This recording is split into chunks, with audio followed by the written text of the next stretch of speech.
حضرت سیدنا امام حسین رضی اللہ تعالیٰ عنہ کی شہادت کے حوالہ سے یہ اجتماع ہے۔ امت مسلمہ کچھ آزمائشوں کا شکار ہے، کچھ ہمارے ذہن اس طرح کے ہو گئے، عام آدمی سے لے کر بڑے آدمی تک کہ کوئی بات بڑی جلدی ہمارا ذہن قبول ہی نہیں کرتا۔ کسی دوسرے کی طرف جانا یا کوئی اور بات کرنا یہ تو بڑی لمبی بات ہے، عام جو سادی باتیں ہیں وہ بھی ہمارے ذہن مشکل سے قبول کرتے ہیں، چونکہ شکوک اتنے ڈال دیے گئے ہیں، شک اتنا پیدا کر دیا گیا ہے، تفریق اتنی ہے، بدگمانی اتنی ہے، بری سوچ اتنی زیادہ ہے، بڑی مشکل ہے لوگوں کا کچھ چیزوں کو قبول کرنا۔ ہم لوگ جو ڈیوٹی کرتے رہتے ہیں تھوڑی تھوڑی، تو ہم اصل میں اذان دیتے ہیں، صرف اذان دیتے ہیں کہ چلو بتا دیں لوگوں کو کہ نماز کا وقت ہو گیا ہے، باقی اس سے زیادہ ہم اپنی حیثیت نہیں سمجھتے۔ اذان دینا ذمہ داری ہے، تو اللہ تعالیٰ جب تک موقع دے گا اذان ہوتی رہے گی۔ کچھ لوگ صحابہ کے بارے میں کمزور جملے بولتے ہیں، غلط باتیں کرتے ہیں، کچھ اہل بیت نبوت کے بارے میں غلط باتیں کرتے ہیں، یہ صرف سنی ہے جو حق چار یار کا نعرہ بھی کھول کے لگاتا ہے اور یہ نعرہ حیدری یا علی بھی کھول کے لگاتا ہے۔ یہ اللہ نے صرف ہمیں مقام، وہ الگ بات ہے کہ ہم لوگ سننے کو تیار نہیں، سمجھنے کو تیار نہیں کہ اللہ نے ہمیں مرتبہ کتنا عطا فرمایا ہے، یہ صرف ہماری۔ امام حسین کی شہادت کا کچھ تھوڑا سا پس منظر۔ شہادت ہمارے ہاں بیان ہوتی ہے اس انداز میں کہ لگتا ہے کہ کسی مظلوم بندے کو کسی نے پکڑا ہوا تھا تو وہ سارے اسے مار رہے تھے اور وہ منتیں کر رہا تھا کہ مجھے نہ مارو، اتنی ہائے ہائے کی جاتی ہے کہ محسوس ہوتا ہے کہ امام علی مقام بڑے پریشان تھے کہ کسی طریقے سے، اور ان کا خاندان بڑا تکلیف میں تھا کہ جلدی کہیں کربلا سے نکل جائیں۔ حالانکہ اس دھرتی پہ، اس کائنات پہ صبر، شجاعت، استقامت اور حوصلہ جس سے کائنات سیکھے گی وہ صرف امام حسین ہی ہے۔ اتنے بڑے صابر آدمی کے بارے میں اس طرح کا رویہ اختیار کرنا کہ وہ تو گویا اس طرح کر رہے تھے کہ بس کسی طریقے سے میری معذرت، تو یہ امام حسین کی مظلومیت سنا کے لوگوں کو اس طرح کا کر دیا جاتا ہے، یہ انداز بتایا جاتا ہے کہ شاید واقعہ کربلا رونے دھونے کا نام ہے، حالانکہ بات یہ نہیں ہے۔ یزید کی لشکر جو امام حسین کے مقابلے میں آیا، امام حسین کے لشکر کی تعداد 72 تھی، تو یزید نے 22,000 آدمی، مجھے بتائیے 72 کا 22,000 سے کو مقابلہ ہوتا ہے؟ بولیے۔ عمر بن سعد نے پھر عبید اللہ ابن زیاد کو لکھا کہ 22,000 بندے تھوڑے ہیں، کچھ بندے زیادہ بھیج۔ تو عمر بن سعد کو عبید اللہ ابن زیاد کہنے لگے کہ تو پاگل تو نہیں ہو گیا، 72 کے لشکر کا 22,000 بھیجا، اور کتنا بھیجوں؟ تو اس نے کہا تمہیں یہ نہیں پتا یہ لوگ کون ہیں؟ یہ مولا علی شیر خدا کی اولاد ہے، ان میں ایک ایک شخص ایسا ہے جو 1,000 کے مقابلے میں لڑنا جانتا ہے۔ تو یہاں کمزوری دکھائی جاتی ہے، ہمارے بچے سمجھنے لگے ہیں کہ یہ شاید کوئی ایسی داستان ہے، اور اس طرح کا ماحول ٹی وی پہ میں دیکھ رہا تھا، اس طرح کا ماحول بنایا جاتا ہے جیسے کوئی خوف ہے، یعنی واقعہ کربلا کوئی ایسا واقعہ جسے دیکھ کے خوف طاری ہو جائے، بچے راتوں کو ڈریں، وہ اکیلے درخت دکھائے جا رہے ہیں اور تیر دکھائے جا رہے ہیں۔ او یار کیا قوم کی تربیت کر رہے ہیں؟ واقعہ کربلا حوصلے کا نام ہے، دلیری کا نام ہے۔ سنیں بات اصل میں کیا تھی، بڑے ٹھنڈے دماغ سے میری بات کو سمجھیے گا۔ حضرت مولا علی شیر خدا کے بعد مسلمانوں کے متفقہ امیر بنے تھے حضرت امیر معاویہ۔ انہیں امیر کس نے بنایا تھا؟ امام حسن نے، حضرت علی کے بڑے صاحبزادے۔ حضرت امام حسن نے ان سے صلح کی، انہیں خلافت دی، اور صحیح بخاری میں نبی پاک نے فرمایا تھا میرا بیٹا حسن سردار ہے، جب مسلمانوں کی جماعتوں میں لہو بہہ جائے گا تو حسن ان کی صلح کرا دے گا۔ وہ صلح امام حسن نے کرائی، جناب امیر معاویہ امیر بن گئے۔ حضرت امیر معاویہ رضی اللہ تعالیٰ عنہ بڑا پیار کرتے تھے نبی پاک سے، بڑا احترام کرتے تھے حضور کے خاندان کا۔ ان کی جو اجتہادی خطائیں ہیں وہ اپنی جگہ پہ موجود ہیں، چونکہ امام حسن نے ان سے صلح کر لی، لہذا ہم بھی ان کے بارے میں کوئی جملہ کہنے کے مجاز، ہماری مجبوری امام حسن ہے، اس لیے کہ جسے امام حسن صحیح کہے پھر امام حسن کے ماننے والے کو اسے غلط نہیں کہنا چاہیے۔ حضرت امیر معاویہ رضی اللہ تعالیٰ عنہ کا جب وصال ہوا تو حضرت امام حسن پہلے ہی ان سے وصال کر گئے، آپ کو زہر دے دیا گیا، آپ شہید ہو گئے۔ امام حسین موجود تھے، تو یزید کے بارے میں لوگوں نے کہا جناب امیر معاویہ سے کہ یہ ٹھیک ہے، مناسب ہے اور بہادر ہے، دلیر ہے۔ وہ جو ہوتے ہیں نا خوش آمدی ٹولہ، ہمارے ملک میں جو اچھی خوشامد کرے اسے اچھی وزارت ملتی ہے، اچھی وزارت اسے دیتے ہیں، جو ذرا صحیح بدتمیز بھی ہو اور صحیح وکالت کرنے والا اسے وزارت صحیح دیتے ہیں۔ تو حضرت امیر معاویہ کے گرد بھی کچھ ایسے لوگ تھے، انہوں نے آپ سے کہا کہ یزید کو نامزد کر دیں، تو آپ نے یزید کو بلایا، حوالہ مجھ سے دیکھ لیجئے گا، بلا کے فرمایا کہ 3 بندوں کے سامنے اپنی خلافت پیش کرنا، اگر وہ تجھے مان جائیں تو امیر بن جانا، نہ مانے تو چپ کر کے گھر بیٹھ جانا۔ وہ 3 بندے کون ہیں؟ جناب عبداللہ ابن عباس، حضرت عبداللہ بن زبیر اور امام حسین رضی اللہ تعالیٰ عنہ۔ یہ وصیت فرمائی جناب امیر معاویہ۔ ہوا یہ کہ یزید جب امیر بنا نا، 2-3 چیزیں ہوتی ہیں جب کسی بندے کو قابو کرنا ہوتا ہے، 2-3-4-5 چیزیں ایسی ہوتی ہیں جس سے بندہ قابو آتا ہے۔ تو اس نے بھی فوری طور پہ، یزید نے دیکھا میرے لیے مسئلہ کیا بن سکتا ہے۔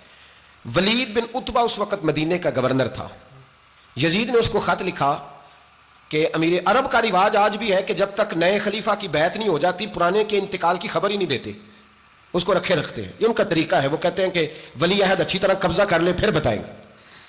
حضرت امیر معاویہ کا وصال ہو گیا، بتایا نہیں. یزید نے اب کیا کیا، کیونکہ بڑا چلاک آدمی تھا، بڑا شاطر تھا، بڑا تیز تھا، بڑا عجیب اس کا مزاج تھا. یہ چلاک لوگ زندگی میں ہمیشہ دھوکہ کھاتے ہیں. چلاکیاں انسان کو گراتی ہیں اور اتنا منہ چھیل جاتا ہے کہ منہ پہچانا ہی نہیں جاتا. بندہ اپنے آپ کو رب رسول کے حوالے کر دے تو اللہ بڑی بہترین جزائیں عطا کرتا ہے. یہ لوگ تیزی دکھاتے ہیں بعض. تو یزید بھی تیزی دکھانے والا تھا. اس نے ولید کو خط لکھا کہنے لگا کہ فوری طور پہ عبداللہ ابن عباس کو بلاؤ اور اسے کہو میری بیعت کریں. یہ جو بیعت ہوتی تھی نا، یہ بھی سن لے کیا ہوتی تھی. یہ بیعت حلف ہوتا تھا. حلف کہ میں اللہ رسول کے نام پہ حلف دیتا ہوں کہ میں یزید کی اطاعت کروں گا، میں اس کے خلاف کوئی بغاوت نہیں کروں گا. یہ بیعت لوگ سمجھتے ہیں کہ بس ہاتھ پکڑنے کا نام بیعت تھا. اس بیعت کا متبادل جمہوری ملکوں کے اندر ووٹ آیا ہے، اس کا متبادل لفظ. تو کہا بیعت کریں. حضرت عبداللہ ابن عباس کو بھی بلاؤ، عبداللہ بن زبیر کو بھی بلاؤ، امام حسین کو بھی بلاؤ. امام حسین آدھی رات کے وقت بیٹھے تھے مسجد نبوی میں، چونکہ پانچوں نمازوں کی آپ امامت کرتے تھے. ہن اللہ خیر کرے جہاں نماز پڑھائے ہو مولوی، جہاں ٹل پائے ہو پیر، جہاں مہینہ نہ نہائے چھوٹا پیر، تو جہاں 6 مہینے نہ نہائے ہو بڑا پیر. کہتے بابا پہنچے ہیں، کڑے چھڑے جو پہن لیے. بھائی امام حسین تو نمازیں پڑھاتے تھے، مولا علی تو نمازیں پڑھاتے تھے، مسجد کے خطیب تھے. اب اس کو تو مولوی کہہ دیا جاتا ہے بیچارے کو. تو ملنگ کون ہوتا ہے جی؟ کہتے جڑا کپڑے کٹ پائے. کیا تماشا ہے، قوم جدھر دل کرتا ہے نکل جاتی ہے. امام حسین نماز پڑھا کے شاہ کی بیٹھے تھے جناب عبداللہ بن زبیر. عبداللہ بن زبیر کون تھے؟ یہ نبی پاک صلی اللہ علیہ وسلم پھپھی کے پوتے تھے اور جناب صدیق اکبر کے نواسے تھے. حضرت عبداللہ بن زبیر اور جناب زبیر بن عوام عشرہ مبشرہ صحابی ہیں، ان کے بیٹے تھے. بہت زیرک آدمی تھے. یہ بھی امام حسین کے پاس بیٹھے تھے. عبداللہ ابن عباس بھی تھے جو حضور کے چچا کے بیٹے ہیں، اس امت کے پہلے مفسر ہیں قرآن پاک. یہ لوگ بیٹھے تھے. تو ولید نے ایک بندہ بھیجا، اس نے آ کے کہا جناب آپ کو گورنر صاحب نے بلایا ہے. تو عبداللہ بن زبیر کہنے لگے حسین اس وقت بلانے کی بات سمجھ میں نہیں آئی. تو امام حسین بڑے بصیرت والے تھے، اللہ نے بصیرت دی تھی. کہنے لگے عبداللہ آپ کو سمجھ نہیں آئی، مجھے سمجھ آ گئی ہے، امیر معاویہ وصال کر گئے اور یہ ہمیں جو بلایا گیا ہے نا، یہ یزید کی بیعت کے لیے بلایا گیا ہے. تو کہا پھر آپ آدھی رات کو نہ جائیں، آپ کے لیے خطرہ ہوگا. تو امام حسین فرمانے لگے خطرہ حسین کو نہیں ہوتا، حسین کو خطرہ نہیں. کہا پھر بھی آپ مہربانی کریں ذرا احتیاط سے جائیں. تو جناب عبداللہ ابن زبیر نے، عبداللہ ابن عباس نے 14 بندے نیزے دے کے، تلواریں دے کے امام حسین کے ساتھ بھیجے اور کہا کہ امام حسین اگر اس نے کوئی غلط ملت بات کی نا، زبردستی بیعت کرنے کا کہا، تو آپ بس کوئی ایک بات اونچی آواز میں کر دینا، یہ سپاہی پیچھے آ جائیں گے. امام حسین ان 14 بندوں کو لے کے گورنر ہاؤس پہنچ گئے. جب آپ وہاں پہنچے اس نے بتایا، اس نے کہا جی حضرت امیر معاویہ انتقال کر گئے اور آپ نے یزید کی بیعت کرنی ہے. تو امام حسین فرمانے لگے میں چھپ کے بیعت نہیں کروں گا. مجمع لگاؤ، جمعے والے دن اعلان کرو، جو طریقہ ہے حضرت ابو بکر صدیق کا، جو طریقہ ہے حضرت عمر فاروق کا، جو انداز حضرت عثمان غنی کا ہے، جو مولا علی کا ہے، سر عام اعلان کرو. اگر ساری دنیا یزید کی بیعت کرے گی تو میں بھی تیار ہوں. تم مجھ سے بیعت لے کے پھر لوگوں کو بتانا چاہتے ہو کہ حسین بیعت کر رہے ہیں تو تم کیوں نہیں کر رہے؟ میں عام آدمی نہیں ہوں، لہذا چھپ کے بیعت نہیں کرتا. جب یہ بات کی نا تو ولید بڑا نرم دل تھا اور امام حسین کی شان کو جانتا تھا. وہ جانتا تھا یہ نبی پاک کا خاندان ہے. اس نے کہا جی مجھے تو حکم تھا، باقی آپ حضور کے نواسے ہیں، میں کر کچھ. وہاں ایک بڑا بدبخت شخص بیٹھا تھا، عبد الملک بن مروان. وہ ولید سے کہنے لگا کہ اگر حسین آج تمہارے ہاتھ سے نکل گئے تو تمہارے لیے بہت بڑا مسئلہ کھڑا ہو جائے. انہیں جانے نہ دینا، یا بیعت کراؤ یا ان سے کہو جنگ کے لیے تیار ہو. تو امام حسین رضی اللہ تعالیٰ عنہ کے کانوں میں آواز گئی تو فرمانے لگے ابن مرجانہ، اگر تیرے اندر جرت ہے تو آ سامنے حسین کے، اس کے کانوں میں باتیں نہ کر، کانا پھوسی نہ کر، باہر آ میدان میں، شرارت نہ کر، باہر آ، میں تمہیں ابھی بتاتا ہوں کہ حسین سے مقابلہ کرنے کا انجام کیا ہے. یہ کہہ کہ امام حسین باہر نکلے، اپنے بھائی محمد بن انفیہ کو بلایا، عبداللہ بن زبیر، عبداللہ ابن عباس، ڈھیر سارے لوگ اکٹھے ہو گئے. فرمایا یہ معاملہ ہے، اب کیا کرنا ہے؟ یاد رکھیں ووٹ برادری کا نہیں ہوتا، ووٹ برادری کا نہیں، ووٹ دین کا ہوتا ہے. جو بندہ دین کے، ملت کے، مذہب کے معیار پہ پورا نہ ہوتے اسے حکمت کے تحت بھی ووٹ دینا جائز. ہاں یہ بات سچی ہے تو بہرحال سچی ہے، یہ یاد رکھ لے. ہمارے ووٹ سے کوئی ایم این اے، ایم پی، یہ جتنے ظلم کرے گا ووٹ دینے والا اس کے ظلم میں شریک ہوگا، بالکل 100%. یہ لکھ لیں بات. ہم اس وقت بڑی جلدی، پتہ نہیں ہمیں کیا مسئلہ ہو جاتا ہے، اتنی مصیبت انہیں نہیں بنی ہوتی، نہیں یہاں بنی ہوتی ہے. خدا کا خوف کریں. امام علی مقام ووٹ ہی مانگ رہا تھا نا یزید، اور پھر اس نے بڑے بڑے لالچ دیے. اس نے کہا کہ آپ 5-4 صوبے ہیں جس کی گورنری مرضی رکھ لیں، دولت آپ کی مرضی کی. تو پھر آج ہمیں بھی لوگ مشورہ دیتے ہیں، کہتے ہیں مسجد میں سیاست نہیں ہونی چاہیے. میں نے کہا کیا کریں، یہ امام حسین ہمیں مجبور کر گئے، کوئی نہ کوئی بات کرنی پڑھی جاتی ہیں. امام علی مقام نے فرمایا چھپ کے ووٹ کی بات بیعت کی بات نہیں ہو سکتی. آپ نے جا کے لوگوں سے مشورہ کیا تو وہ کہنے لگے حضور وقت ابھی مناسب نہیں ہے, آپ اس طرح کریں یہاں رکیں, ہم مکے سے عراق سے کوفے سے لوگوں کو بلاتے ہیں, یہاں ایک بڑی مجلس مشاورت قائم کرتے ہیں. امام حسین فرمانے لگے اگر تم مشاورت قائم کرو گے تو ولید اور عبد الملک بن مروان وہ تو جنگ کرنے کو تیار ہیں, اور نبی پاک نے فرمایا ایک مینڈا ہوگا جس کی وجہ سے مدینے کی گلیوں میں لہو بہے گا. فرمانے لگے میں وہ بکرا وہ مینڈا نہیں بننا چاہتا. کہا پھر آپ کیا کریں گے؟ تو امام حسین رو پڑے, فرمانے لگے میں مدینہ چھوڑ جاؤں گا لیکن مدینے کی حرمت پامال نہیں ہونے دوں گا. امام علی مقام آدھی رات کے وقت نکلے. سیدہ فاطمہ کا دروازہ ایک اس دن تھا جس دن حضرت مولا علی کوفے چلے گئے تھے, اور دوبارہ آج تالا لگا جب امام حسین نکلے. آپ جنت البقیع کے پیچھے کھڑے ہو کے حضور کا روضہ دیکھنے لگے. اس وقت گنبد تو نہیں ہوتا تھا, روضہ دیکھنے لگے. نانا تیرے کرم کے خزینے کی خیر ہو, میں جا رہا ہوں تیرے مدینے کی خیر ہو. سارا خاندان لے گئے, مکے تشریف لے گئے. حج کے ایام قریب آنے والے تھے. امام حسین نے وہاں لوگوں سے باتیں کی. جب امام حسین وہاں سے پہنچے تو کوفے سے خط آنے لگے. کوفہ حضرت علی کا دارالخلافہ تھا, وہاں آپ کے محبین پیار کرنے والے ڈھیروں تھے. انہیں خط لکھے کہ حضور آپ چپ کر کے بیٹھے ہوئے ہیں اور ہمارے اوپر یزید مسلط ہو گیا ہے. آپ اگر میدان میں نہیں نکلیں گے, آپ نہیں آئیں گے تو ہم اللہ کی بارگاہ میں شکوہ کریں گے کہ کوئی ہماری کمان کرنے کو تیار ہی نہیں ہوا. اور وہ خط 1 2 3 نہیں آئے, وہ خط اتنے تھے کہ 3 بوریوں میں بھرے تھے امام حسین نے, 3 بوریوں میں. اب مجبوری ہو جاتی ہے, حق کے لیے کئی دفعہ بات کرنا مجبوری ہوتی ہے. اگر نہیں کرے گا تو پھر اس کو بھی قبر میں جواب دینا پڑے گا. امام علی مقام رضی اللہ تعالیٰ عنہ نے مکے میں اب لوگوں کو جمع کیا مشورے کے لیے. ہر بندے نے کہا حضور وہ بلا تو رہے ہیں پر اپنے وعدوں کے پکے بڑے کم لوگ ہوتے ہیں, بڑے کم لوگ. جسے زندگی ہو پیاری وہ یہیں سے لوٹ جائے. میرے قافلے میں شامل کوئی کم ظرف نہیں ہے. بڑے کم لوگ ہوتے ہیں جو ارادوں کے وعدوں کے ہمیشہ ساتھ چلنے کے پکے ہوتے ہیں, ورنہ بڑے لوگوں کو گرمی لگنے لگتی ہے, بڑے لوگوں کی مشکلات آتی ہیں. بڑے لوگ ایسے ہوتے ہیں جن کی مجبوریاں بن جاتی. کہا حضور وہ پکے نہیں, آپ نہ جائیں. ہر بندے نے کہا حالات ٹھیک نہیں, حالات گراؤنڈ ریالٹی صحیح نہیں. یہی مشورہ آج بھی ہر بندہ دیتا ہے, ابھی حالات نہیں. اتنے خراب حالات کبھی نہیں ہوئے تھے جتنے امام حسین کے دور میں تھے. لیکن فرمایا میں دین کے خلاف غلط حکمران کو مسلط ہونے کی اجازت مزاحمت کروں گا, مخالفت کروں گا. امام کہنے لگے کوئی بات نہیں, وہ میرے ساتھ چلے نہ چلے لیکن میں کوفے جاؤں گا. وہ لوگ میرے ساتھ کھڑا ہونے کو تیار ہیں تو وہ جھوٹ ہے یا سچ ہے پر میں چلوں گا. جب امام علی مقام نے اصرار فرمایا تو جو آپ کے قریبی صحابہ کرام کی اولادیں تھی ساری, یہ بھی اب بیماری ہے. کچھ لوگ کہتے ہیں جی صحابہ نہیں ساتھ چلے, تو میں کہتا ہوں اہل بیت نبوت کہ تو کل افراد 21 تھے تو 72 میں باقی اولادیں کس کی تھیں؟ وہ ساری صحابہ کی اولادیں تھیں. وہ سارے, پتہ نہیں کیوں اس طرح کا فلسفہ بیان کیا جاتا ہے جس میں حالات خراب ہو. حضرت سیدنا امام علی مقام کو جب بہت زیادہ کہا گیا نا تو امام حسین رضی اللہ تعالیٰ انہوں نے فرمایا چلو میں ایک کام کرتا ہوں, مسلم بن عقیل کو بھیجتا ہوں. حضرت علی کے بھتیجے ہیں, امام حسین رضی اللہ تعالیٰ عنہ کے چچا کے بیٹے ہیں, حضرت عقیل کے صاحبزادے مسلم بن عقیل. بڑے سمجھدار آدمی تھے, معاملہ فہم تھے, بڑے جری تھے. اتنا زبردست مشورہ کم لوگ دیتے ہیں جتنا حضرت مسلم بن عقیل دیتے تھے. ان کو بھیجا گیا کوفے. اب اس میں بڑی تفصیل ہے, وہ اپنے 2 بچے بھی لے گئے. جب وہ کوفے پہنچے نا تو کوفے پر جناب نعمان بن بشیر کی حکومت تھی. آپ گورنر تھے اور اہل بیت سے بڑی عقیدت رکھنے والے, نرم رویہ. عبید اللہ ابن زیاد کوفے کا گورنر نہیں تھا, یہ کسی اور علاقے کا تھا. جب آپ وہاں پہنچے تو نعمان بن بشیر نے دیکھا کہ حضرت مسلم بن عقیل آئے ہیں تو لوگ دوڑے ان کی بیعت کرنے, بھاگے. اتنے لوگ جمع ہوئے کہ ایک دن میں 17,000 آدمی نے بیعت کر لی. تو تم پتہ ہے نا جڑا الیکشن لڑتا ہوں راتی جیت کے سوندا ہے, وہ فاتح ہوتا ہے, ہر روز جیتتا ہے. پتہ اسی دن چلتا ہے جس دن الیکشن کا رزلٹ اناؤنس ہوتا ہے. 17,000 آدمی ایک دن آیا. اب وہ جو امام مسلم بن عقیل کے وہاں نعرے لگانے والے تھے کہنے لگے حضور یہ پہلے دن کی کارکردگی ہے, 2-4 دن میں دیکھیے کیا ہوتا ہے. 2-4 دن میں کیا ہوا, 40,000 آدمی نے بیعت کر لی. اب وہ 40,000 بندہ تیار ہو گیا. ادھر سے جو یزید کے وفادار تھے انہوں نے خط لکھا یزید کو کہ تو نے بڑا نرم آدمی گورنر بنایا ہے اور 40,000 بندہ چلا گیا حسین کی طرف. اگر ایک دن مسلم بن عقیل اور رہے تو جو تمہارا گورنر بیٹھے ہیں نا جناب نعمان بن بشیر, ان کو گورنر ہاؤس سے نکال کے مسلم بن عقیل قبضہ کر لیں گے. تو چپ کر کے بیٹھا ہے. یزید بڑا تیز تھا, اس نے ایک آدمی گھوڑے پہ دوڑایا. عبید اللہ ابن زیاد ایک اور علاقے کا گورنر تھا پر بڑا ظالم سا بدماش تھا, بڑا سخت گیر آدمی تھا. اس کو کہا کہ تو پہلے ایک صوبے کا گورنر ہے, جا تجھے دوسرا صوبہ بھی دیا. اس طرح کار فوری طور پہ کوفے پہنچ اور جا کے مسلم بن عقیل کو گرفتار کر, جو آدمی ان کا ساتھ پھر بھی دے اسے قتل کر دے.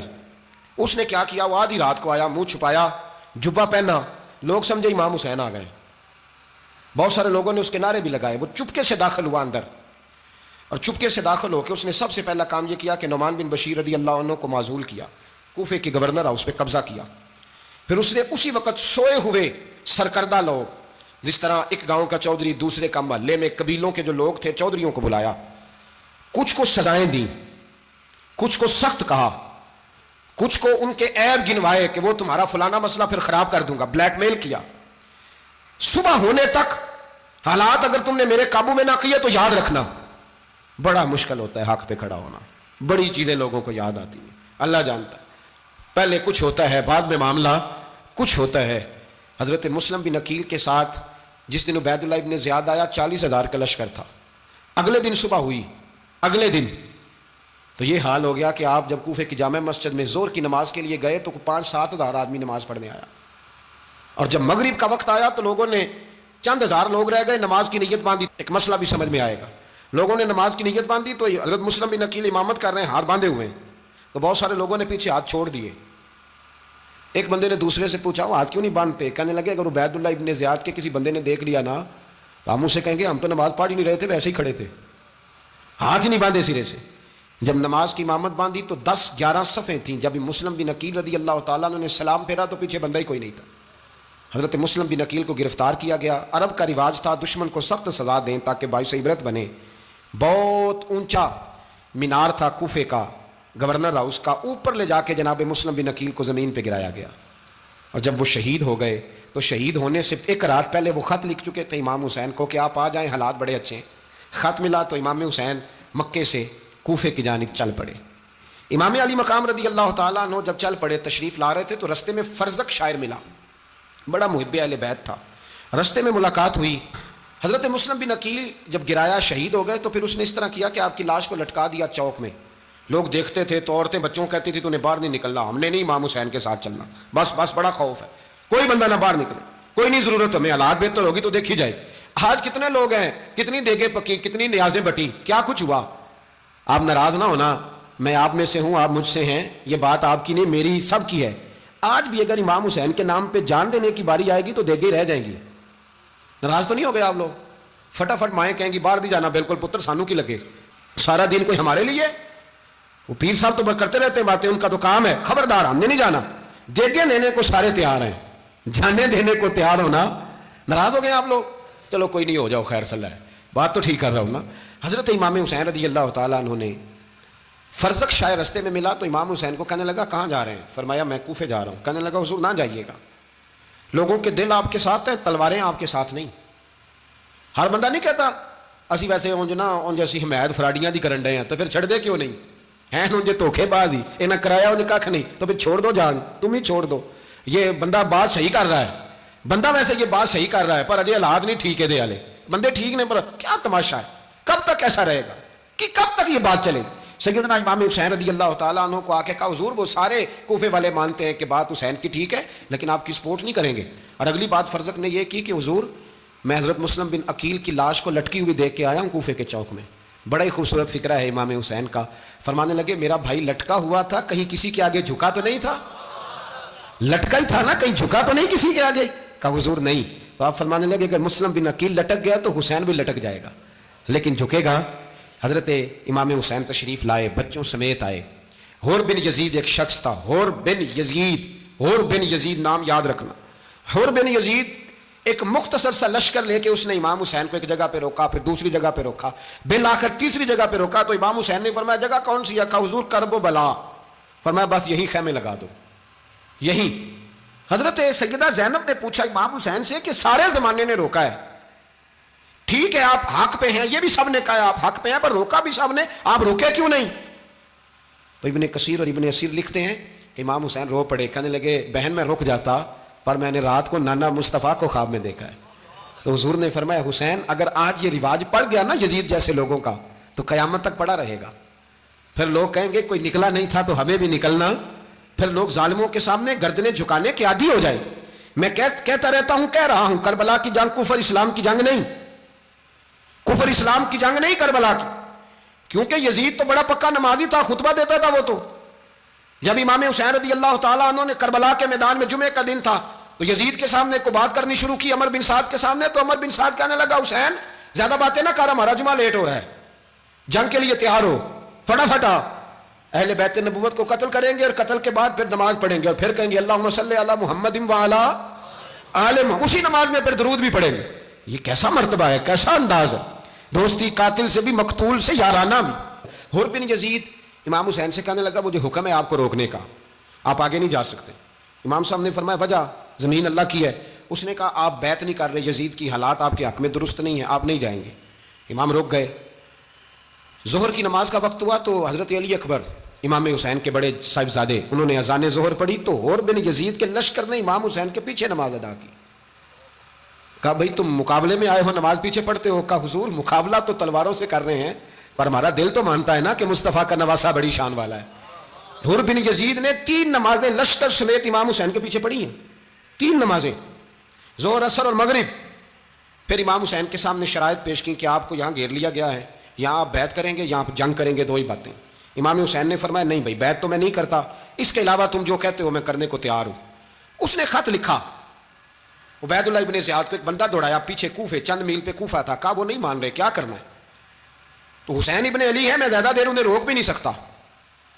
انہوں نے پیغام دیا حر بن یزید کو کہ کرنا کچھ بھی نہیں، ان کا پانی بند کر دو، بلیک میل کرو، کھانا پانی نہیں ملے گا، چھوٹے چھوٹے بچے ہیں، خود ہی مان جائیں گے۔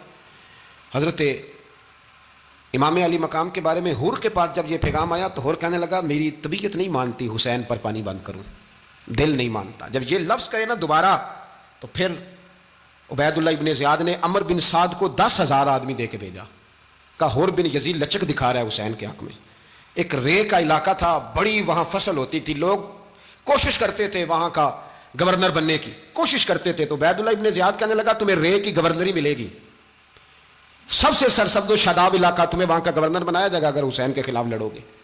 یہ اتنی زبردست ہوتی ہیں گورنریاں کہ گورنریوں کے لیے لوگ نسل رسول کے خلاف بھی نکل آتے ہیں، یہ اتنی تگڑی ہوتی ہیں، اتنی جلدی وفاداریاں بدلتی ہیں۔ امام حسین کو روک لیا گیا، عمر بن سعد نے روک لیا، 1 محرم کو امام آئے، 7 محرم تک روکا گیا، 7 محرم کو پانی بند کر دیا۔ جانور پانی پیتے تھے، گھوڑے پیتے تھے، کتے پیتے تھے، لیکن مصطفیٰ کے گھرانے کو پانی پینے کی اجازت 3 دن تک پانی بند رہا۔ 9 محرم کو عمر بن سعد نے اور لوگ بلائے۔ شمر ایک بڑا سخت آدمی تھا، سنگ دل بدبخت، جس نے حضرت علی اصغر کے گلے پر تیر مارا تھا، وہ اور لشکر لے کے آیا۔ رات کو کہنے لگا امام حسین رضی اللہ تعالیٰ عنہ سے کہ بس بڑا ہو گیا، یہ 9-10 محرم کی درمیانی رات، یہاں آپ جنگ کریں گے یا آپ بیعت کریں گے، 2 ہی باتیں۔ امام حسین اندر گئے، سیدہ زینب سے مشورہ کیا، باہر آئے، فرمایا بات وہی ہے جو پہلے دن والی ہے۔ او بھائی بچے ساتھ ہو، صحرا کا علاقہ ہو، تپتی ہوئی ریت ہو، اتنے کٹھن اور سخت حالات، چاروں جانب موت ہی موت، دور دور تک اپنوں کا نام و نشان کوئی نہیں، اور اکیلے فیصلہ کرنے والے امام حسین، باقی سارے بچے ہیں یا عورتیں، سارے بڑے اکیلے۔ امام حسین رضی اللہ تعالیٰ عنہ نے فرمایا بھائی بیعت تو میں نہیں کرتا، باقی جو تمہارا پروگرام ہے۔ شمر اور ابن سعد کہنے لگے پھر جنگ کے لیے تیار ہو جائیں۔ کیا انداز ہے امام حسین کا، فرمانے لگے کل جنگ کروں گا، مجھے پتا تو ہے جنگ کا نتیجہ کیا نکلنا ہے، 1 رات مجھے دے دو تاکہ میں کھل کے اپنے رب کی عبادت تو کر لوں۔ حسین نے جانا ہے، مجھے پتا ہے کل رزلٹ 72 اور 22,000 کا کیا 1 رات مجھے دو، میں مالک سے راز نیاز تو کروں، میں گویا اس سے پوچھوں تو صحیح کہ مالک میرے والد بھی شہید ہیں، بھائی بھی شہید ہیں، نانا کو بھی دکھوں میں دیکھا ہے، تو اب میری باری ہے تو مالک میں حاضر ہوں، مجھے موقع تو دو، اس لیے کہ میرے نانا نے بدر میں بھی ساری رات عبادت کی تھی، صبح مجھے موقع دو۔ اور دنیا کا اصول ہے جب کوئی موقع مانگتا ہے تو دیا جاتا ہے۔ یہ دونوں کہنے لگے کوئی موقع نہیں۔ حر بن یزید پیچھے سے بولا، کہنے لگا نہیں بدتمیزی نہ کرو، حسین کو موقع دو، تمہیں دینا پڑے گا۔ موقع دیا۔ حر بن یزید نے پھر منت کی، کہا حضور آپ مہربانی کریں مان جائیں۔ فرمایا ماننے والا کھاتا کوئی نہیں۔ فرمایا ماننے والا کھاتا، بولیے ماننے والا کھاتا، یہ بڑا مشکل کام ہے بھائی۔ ضمیر کا سودا اب تو عام ہو گیا، بازار لگتے ہیں، ریٹ لگتے ہیں، اپنی اپنی چاہتوں پہ لوگوں نے اپنے اپنے انداز سجائے ہوئے ہیں۔ کوئی آدمی بس اچھے طریقے سے نام لے لے تو بس ہم اس کے پیچھے چل جاتے ہیں، اب تو عام ہو گیا یہ معاملہ۔ امام حسین نے فرمایا ہو ہی نہیں سکتا، ممکن ہی نہیں ہے۔ ساری رات عبادت میں گزری، ریاضت میں گزری۔ تہجد کا وقت ہوا تو گھر والوں کو بلایا، فرمایا دیکھنا تمہاری سی کی آواز نہ باہر آئے، خبردار سی کی آواز نہ آئے۔ اور امام زین العابدین سے فرمایا تو بیمار ہے، تو جہاد نہیں کرے گا، لیکن خیال رکھنا پیچھے۔ اور بڑی قیمتی بات بتا رہا ہوں، ہماری بیویاں کسی کے گھر میت ہو جائے تو 4 دن بخار نہیں اترتا. امام علی مقام نے سیدہ زینب سے فرمایا تو بڑی ہے، میری بہن ہے، پیچھے سارے بچے ہیں، جوان ہیں، ان کے حوصلے تیری ذمہ داری ہیں. صبح جنگ کا طبل بجنے لگا، فجر کی نماز پڑھی، سورج چڑھا، 10 محرم کا دن، جمعے کا وقت. جناب سیدنا امام حسین رضی اللہ تعالیٰ عنہ نے ریت پر سجدے کیے، لمبے سجدے، لمبی نماز. سورۃ الشمس کی آیات دوسری رکعت میں پڑھی تو سارا کربلا گونجنے لگا. کیا انداز تکلم تھا امام علی مقام کا. نماز مکمل ہوئی تو حور بن یزید، عمر بن سعد اور شیمر سے کہنے لگے واقعی حسین سے لڑو گے؟ پتہ نہیں کون ہے. قل لا اسألکم علیہ اجرا، تم نے نہیں پڑھا؟ الا المودۃ فی القربى، تمہاری آنکھیں بند ہیں. الحسن والحسین سید الشباب اہل جنہ، تمہیں نہیں پتا؟ کہنے لگا چپ کر، حکومت نظر آ رہی ہے. اور بن یزید کہنے لگے پھر میرا بھی فیصلہ سنو، مجھے حکومت نہیں چاہیے، مجھے جنت چاہیے. حکومت نہیں چاہیے. امام حسین کی پہلی فتح دیکھیں، اور بن یزید ایڑی لگا کے نا یزید کے لشکر سے نکل کے امام حسین کے لشکر میں شامل ہو گیا. اور پہلا شخص جس نے امام حسین کو روکا، امام حسین کے نام پر پہلا سر بھی اسی شخص نے کٹایا ہے. لیکن یزید کی قبر پہ لعنت بھی کوئی نہیں برساتا، اس کا محل تھا بہت بڑا. لیکن جب لوگ کربلا میں امام حسین کو سلام کرنے جاتے ہیں تو قدموں میں حور بن یزید کا مزار بھی بنا ہوا ہے، اس کو بھی سلامی دی جاتی ہے. اور اب ہم اکیلا حور بن یزید نہیں کہتے، ہم کہتے ہیں حور بن یزید رضی اللہ تعالیٰ. اب ہم اتنی تعظیم کرتے ہیں اس حور کی. جناب امام حسین کو میدان میں کھڑا کیا گیا، جہاد کا طبل بجا، پہلے خدام آئے. اور سن لو، آج وہ پتہ نہیں بازاری سے لوگ چڑھ گئے اسٹیجوں پہ، بازاری سے، نہ چہرے پہ داڑھی ہے، نہ سر پہ کوئی کپڑا ہے، بازاری لوگ ہیں، بھاگ رہے ہیں، بازو چڑھائے ہوئے ہیں، بٹن کھولے ہوئے ہیں، تماشا بنا دیا. سننے والوں کا بھی اللہ ہی حافظ ہے. وہ اسٹیج پہ اہل بیت کی شان بیان کرتا ہے، بھاگ کے ادھر جاتا ہے. یہ کوئی طریقہ ہے؟ سننے والوں کا بھی عجیب انداز ہے، ہر بندے کو سننے بیٹھ جاتے ہیں. دین مہذب ہے، تہذیب والا ہے، دلائل رکھتا ہے، دین وقار رکھتا ہے. ایسے لوگ اب دین بیان کریں گے؟ حضرت سیدنا امام حسین رضی اللہ تعالیٰ عنہ صبح جب جہاد کا وقت آیا، پتہ ہے کون کون تھے کربلا میں؟ امام حسین کے ساتھ امام حسین کے 4 بھائی تھے کربلا میں. کتنے؟ بول کے بتائیں. حضرت علی کے 4 بیٹے، عباس بن علی، جن کو حضرت عباس کہا جاتا ہے نا، علمدار، یہ حضرت علی کی دوسری زوجہ میں سے. عباس بن علی بھی تھے اور ابو بکر بن علی بھی تھے، عمر بن علی بھی تھے، عثمان بن، یہ حضرت علی کے بچوں کے نام ہیں. یہ آپ کے شہزادے امام حسین کے ساتھ شہید ہوئے. ان کا نام صرف اس لیے نہیں لیا جاتا کہ ان کا نام خلفائے ثلاثہ کے نام پہ، حضرت علی نے اپنے یاروں کے نام پہ رکھا ہے تو تم نے کربلا کے میدان سے خارج کر دیا. یہ تینوں شہزادے حضرت جناب سیدنا امام حسین کے ساتھ تھے، یہ بھی شہید ہوئے. حضرت جناب زینب امام حسین کی سگی بہن ہے، ان کے 2 بچے تھے، اون و محمد. جب امام حسین میدان میں جانے لگے تو جناب زینب بچوں سے کہنے لگی نہ، پہلے بھائی نہیں جائے گا، پہلے بھانجے جائیں گے. 2 بچے شہید ہوئے. حضرت قاسم بن حسن امام حسن کے بیٹے تھے. وہ جب میدان میں جانے لگے تو امام حسین نے کہا نہیں بھائی تو نہیں جائے گا، تو میرے بھائی کی نشانی ہے، میں جاؤں گا. تو حضرت قاسم بن حسن نے ایک تعویذ کھول کے دیا کہ ابا جی میرے والد نے کہا تھا جب بڑی مشکل آ جائے تو تعویذ کھول کے دیکھنا. تو آج بڑی مشکل آئی ہے تو میں نے تعویذ کھولا ہے، تو یہ دیکھیں کیا لکھا ہے. یہ تو رکا ہے، تعویذ ہے ہی نہیں. جب کھول کے دیکھا تو اس پہ لکھا تھا قاسم اگر حسین پہ کوئی کڑا وقت آ جائے تو بیٹا کے آگے آگے رہنا، اگر کڑا وقت میرے بھائی پہ کبھی آ جائے نا دیکھنا اس کے آگے آگے چلنا، اسے حسن کی کمی نہ محسوس ہو. پائیاں جہاں ساک نہیں کوئی جے وچ خار نہ ہوئے. سیدنا امام حسین پہلی دفعہ کربلا میں اس وقت روئے جب یہ رکا. آپ نے دیکھا تو فرمایا ٹھیک ہے، اگر حسن کی یہ وصیت ہے تو میں نے زندگی میں اگر ان کی ہر بات مانی ہے اب بھی مانوں گا، تمہیں اجازت ہے. جناب قاسم بن حسن 16 سال کا جوان جب میدان میں نکلے تو ہائے ہائے پتہ نہیں کہاں سے آ گئی ہے. امام قاسم بن حسن جب میدان میں نکلے تو تبری سے لے کر علامہ ابو الاسناد صاحب سب کو پڑھ کے تو دیکھو، 3 دن کی پیاس ہے، شدید آزمائش ہے، دکھ ہیں، تکلیفیں ہیں، پھر بھی پہلی دفعہ جب میدان میں گئے ہیں واپس آئے ہیں 19 لوگوں کو قتل کر کے واپس آئے. 19 لوگوں کو ایک بار میں. حضرت ایسے ہی تماشا بنا دیا ہے. مظلوم تھے وہ تو رو رہے تھے. ہر مقرر یہ کہہ رہا ہے کہ وہ تو بار بار کہ ابا پانی مل جائے، پانی آ جائے، ترس گئے. خدا کا خوف کرو، یہ دلیر لوگ تھے، ان کی باتیں آج بھی پڑھ کے دلیری پیدا ہوتی ہے، دلیری پیدا ہوتی ہے، دلیری. سناؤ قصہ خیبر کو تمامی اپنے بچوں کو. علی کی داستان سن کے دلوں سے ڈر نکلتا ہے. علی کی داستان سن کے دلوں سے، یہ جو بچے ڈر رہے ہیں نا، وہ چمگادڑ آ گئی، کاکروچ آ گیا، یہ خوف نکل جائے گا اگر حضرت قاسم بن حسن کی بات سنیں گے. درجنوں لوگ آپ نے قتل کیے. ایک دفعہ آئے کہا چاچا یزید کا لشکر تو بڑا ہی بزدل ہے، اگر چند قطرے پانی میرے حلق سے گزرے تو میں سارے کاٹ کے لے آؤں گا آپ کے پاس، چند قطرے۔ لیکن تھوڑی دیر گزری، عمر بن سعد کہنے لگا اکیلے اکیلے جاؤ گے تو علی کا پوتا ہے، یہ سب کو مار دے گا، اکٹھے جاؤ۔ چاروں جانب سے تیر برسے، ایک تیر لگا آ کے گردن کے پیچھے، بس جناب سیدنا قاسم بن حسن گھوڑے سے نیچے گرے تو جناب زینب حوصلہ کر کے آنسو سمیٹ کے کہنے لگی میں دیکھ رہی ہوں پردے کے پیچھے سے حسین میرے بھائی کا بیٹا گر گیا ہے، جا اسے اٹھا کے لا۔ حضرت امام حسین ان کو اٹھا کے لائے تو امام حسین نے سینے سے لگایا ہوا تھا تو ان کے پیر، ان کا قد لگتا تھا امام حسین سے زیادہ ہے، اٹھا کے لایا، لٹا دیا گیا۔ امام حسین کے اپنے بڑے بیٹے میدان میں نکلنے کو علی اکبر نام ہے۔ جب جن لوگوں نے حضور کو نہیں دیکھا تھا وہ جب کہتے نا ہم نے نبی پاک کا دیدار نہیں کیا تو بتاؤ کس طرح کے تھے، تو بتایا جاتا تھا کہ جناب علی اکبر کا دیدار کرو، ہم شبیہ مصطفیٰ۔ اور جب وہ گلیوں میں نکلتے تھے تو عورتیں چھتوں پہ چڑھ جاتی تھیں۔ جناب علی اکبر رضی اللہ تعالیٰ عنہ تلوار لے کے میدان میں نکلے، جوان بیٹے دینے بڑے مشکل۔ او یارو رٹا کیا ہے یہ تو بتاؤ کہ ظالم آدمی حکمران ہے، یار یہ رٹا ہے، ایک ظالم کا رستہ روکنا ہے، اس رٹے کے لیے ہم شبیہ مصطفیٰ۔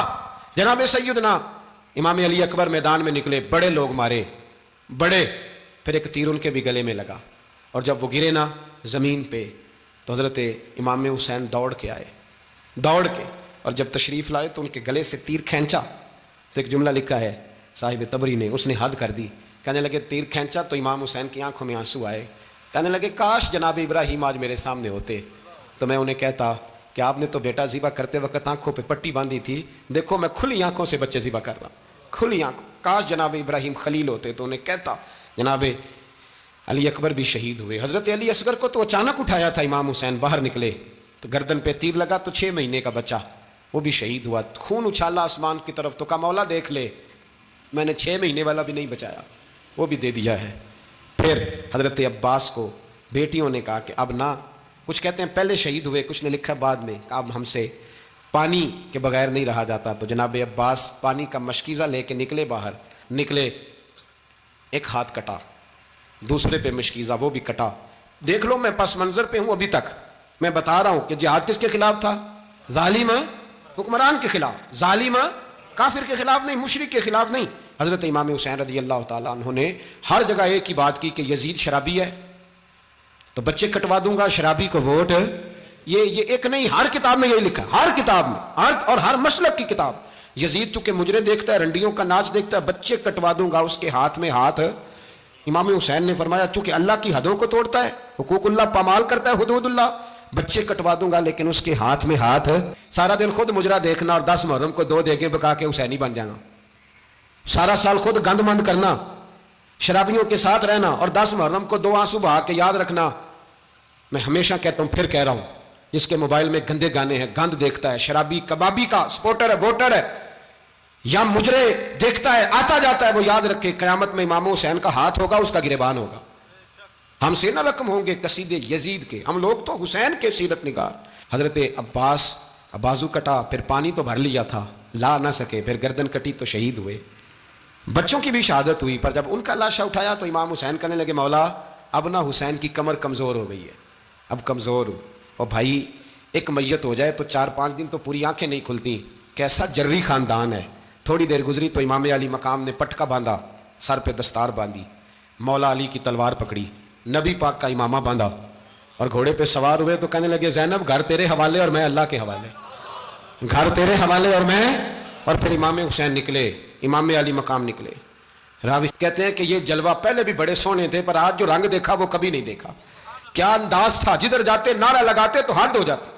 اتنے لوگ امام حسین نے کاٹے، اتنے کاٹے، پھر واپس پلٹ کے آئے اور کہنے لگے زینب ذرا پردے کے پیچھے سے دیکھ تو صحیح میری بہن، ان بزدلوں کو جرت ہی نہیں ہو رہی حسین کے مقابلے میں آنے، ایک دوسرے کو دھکا دیتے، تو جا تو جا، پھر اکٹھے وار ہوئے۔